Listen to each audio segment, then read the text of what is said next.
Hi friends, పిల్లలకి ఎంతో ఇష్టమైన బిస్కెట్స్‌ని ఇప్పుడు సింపుల్‌గా బేకరీ స్టైల్‌లో ఇంట్లోనే తయారు చేయొచ్చు. దీనికోసం మనకి ఓవెన్ కూడా అవసరం లేదు. మనం గ్యాస్ మీదే చాలా సింపుల్‌గా తక్కువ ఇంగ్రీడియెంట్స్‌తో ఇంట్లో ఉండే వాటితోనే చాలా ఈజీగా బిస్కెట్స్ చేయొచ్చు. ఈ బిస్కెట్స్ అయితే మాత్రం పిల్లలకి ఖచ్చితంగా నచ్చుతుంది. మైదా పిండి వాడకుండా గోధుమ పిండి, నెయ్యితో చాలా ఈజీగా ఈ బిస్కెట్స్ చేశాను. ఇంకా ఈ బిస్కెట్స్ చేయడానికైతే పెద్దగా టైం కూడా పట్టలేదు. చాలా తక్కువ టైంలోనే చాలా ఈజీగా అయితే ఈ బిస్కెట్స్ తయారు చేసుకోవచ్చు. ఇంకా లేట్ చేయకుండా బిస్కెట్స్ ఎలా చేసుకోవచ్చో ఇప్పుడు చూపిస్తాను. ఎక్కడ స్కిప్ చేయకుండా వీడియో ఎండ్ వరకు చూడండి. ఫస్ట్ ఏదైనా గ్లాస్ గాని, కూరగిన్నె గాని తీసుకొని గ్లాస్‌లో ముప్పావు కప్పు వరకు పంచదార తీసుకోవాలి. పంచదారని డైరెక్ట్‌గా తీసుకున్నా పర్వాలేదు. లేదు అంటే ఇలా పౌడర్ కింద కూడా చేసుకోవచ్చు. స్వీట్ తక్కువ తినేవాళ్ళు కొంచెం పంచదారని తగ్గించి వేసుకోండి. మనం పంచదార ఎంతైతే వేసుకుంటామో సేమ్ క్వాంటిటీ నెయ్యిని వేసుకోవాలి. అంటే ముప్పావు కప్పు వరకు నెయ్యిని వేసుకోవాలి. నెయ్యి ఇష్టం లేకపోతే నూనె లేదా బటర్ కూడా యూజ్ చేయొచ్చు. పంచదార అలాగే నెయ్యి 2 కూడా బాగా మిక్స్ అయ్యేలాగా కలుపుకోవాలి. మనం పంచదారని పౌడర్ చేసినప్పుడే నెయ్యి కూడా వేసేసుకొని 2 కూడా మిక్సీ పట్టి తీసుకోవచ్చు. లేదు అంటే ఇలా కూడా కలుపుకోవచ్చు. తర్వాత దీంట్లో ఏదైనా స్టైనర్ పెట్టి దాంట్లో 1 కప్పు గోధుమ పిండి, ముప్పావు కప్పు శనగపిండి వేసుకోండి. తర్వాత చిటికెడు సాల్ట్ కూడా. సాల్ట్ అయితే చాలా తక్కువ వేసుకోండి. ఎక్కువ వేశారు అంటే మళ్ళీ బిస్కెట్స్ అన్నీ కూడా ఉప్పగా అయిపోతాయి. దీంట్లోనే 1 table spoon baking powder, half table spoon baking soda వేసుకొని వీటన్నింటినీ కూడా జల్లించుకోవాలి. ఇలా జల్లించుకోవడం వలన మనకి బిస్కెట్స్ అనేవి బాగా వస్తాయి. మనం ఆల్రెడీ గోధుమ పిండిని జల్లించి పెట్టుకున్నా కూడా బిస్కెట్స్ చేసుకునే ముందైతే ఇలా కన్ఫర్మ్‌గా జల్లించుకోవాలి. అప్పుడే మనకి బిస్కెట్స్ అనేవి పర్ఫెక్ట్‌గా వస్తాయి. పిండి జల్లించిన తర్వాత 2 స్పూన్స్ గోధుమ రవ్వ వేయాలి. గోధుమ రవ్వ వేసేటప్పుడు వీడియో క్లిప్ అనేది మిస్ అయింది. గోధుమ రవ్వ అంటే మళ్ళీ ఏంటో అనుకుంటారు. ఉప్మా రవ్వ అంటారు కదా! ఉప్మా చేసుకునేది అది. ఇలా గోధుమ రవ్వ వేయడం వలన బిస్కెట్స్ అనేవి కొంచెం క్రంచీగా ఉంటుంది. బావుంటుంది. మీకు నచ్చకపోతే గనక స్కిప్ చేసేయొచ్చు. పిండిని చపాతీ ముద్ద కలిపినట్టుగా గట్టిగా అయితే అస్సలు కలపకూడదు. ఇలా పొడి పొడిగా పైన ఇలా చాలా స్లోగా అయితే కలపాలి. నేను మర్చిపోయి ఫస్ట్‌లో స్పూన్‌తో కలిపేశాను. బట్ మీరైతే మాత్రం గట్టిగా అస్సలు కలపకండి. స్లోగా అయితే కలపాలి. మధ్యలో మీకేమైనా ఆయిల్ తక్కువైంది అనిపిస్తే కొంచెం ఆయిల్ కూడా యాడ్ చేసుకోండి.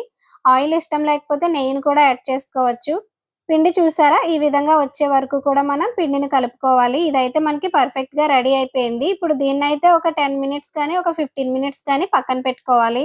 ఈలోపు బిస్కెట్స్ చేసుకోవడానికి గిన్నె అయితే రెడీగా పెట్టుకున్నాను. నా దగ్గర ఇసుక ఉందని చెప్పి ఇసుక వేశాను లోపల. మీ దగ్గర లేకపోతే సాల్ట్ వేయండి. లేదు అంటే డైరెక్ట్‌గా కూడా పెట్టేయొచ్చు. ఏం పర్వాలేదు.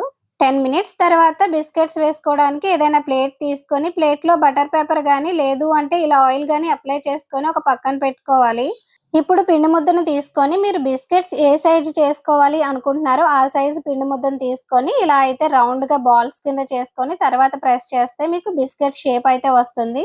నేనైతే ఇలానే చేస్తాను. మీకైతే ఏ విధంగా కావాలి అనుకుంటే ఆ విధంగా ఏ షేప్ కావాలితే ఆ షేప్ చేసుకోవచ్చు. చూసారు కదా! నేను బిస్కెట్స్ కూడా కొంచెం చిన్న సైజే చేస్తున్నాను. పెద్దగా అయితే చేయడం లేదు. ఒక్కొక్కటి చేయడానికి లేట్ అవుతుంది కదా అని ఇంకా పిండినంతా ఇలా చిన్న చిన్న బాల్స్ కింద చేసి పక్కన పెట్టుకున్నాను. అప్పుడు బిస్కెట్స్ చేయడం చాలా ఈజీగా అయిపోయింది.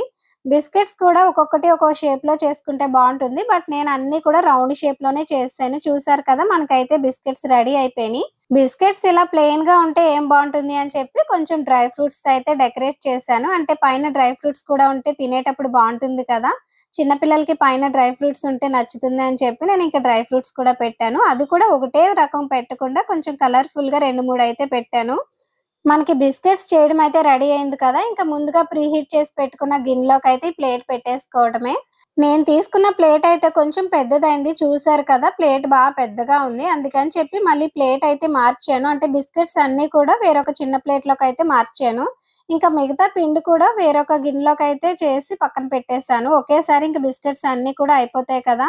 ఒకే గిన్నెలో మళ్ళీ 2, 3 సార్లు బిస్కెట్స్ చేయడం ఎందుకు అని చెప్పి ఒకేసారి రెండిట్లో కూడా పెట్టేసాను.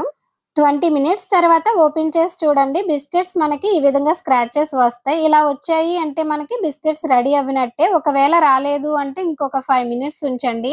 నాకైతే ఎగ్జాక్ట్‌గా 20 మినిట్స్‌కైతే బిస్కెట్స్ రెడీ అయిపోయాయి. ఇంకా రెడీ అవ్విన వెంటనే అయితే ఇంక గిన్నెలోంచి ప్లేట్ తీసేసి వేరొక ప్లేస్‌లో పెట్టేసాను. అందులో ఉంచితే బిస్కెట్స్ మాడిపోతాయి. అందుకని అందులోంచి తీసేయాలి.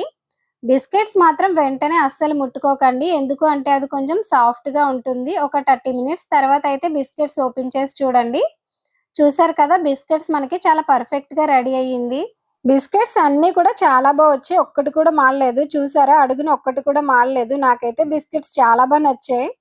సమ్మర్ వచ్చింది అంటే ఇంకా పిల్లలందరూ కూడా ఇంట్లోనే ఉంటారు కదా, ఏదోటి చేసి పెట్టమని అడుగుతూనే ఉంటారు. ఇంకా మనమైతే ఏదోటి చేసి పెడుతూనే ఉంటాం కదా. ఇంకా ఇదైతే ట్రై చేయండి. బిస్కెట్స్ అయితే చాలా బాగా నచ్చుతాయి పిల్లలకి. నా వీడియో నచ్చితే లైక్ చేయండి. కొత్త వాళ్ళు ఎవరైనా ఫస్ట్ టైం నా వీడియో చూస్తే కనుక సబ్స్క్రైబ్ చేసుకొని నా ఛానల్ని కూడా సపోర్ట్ చేయండి ప్లీజ్.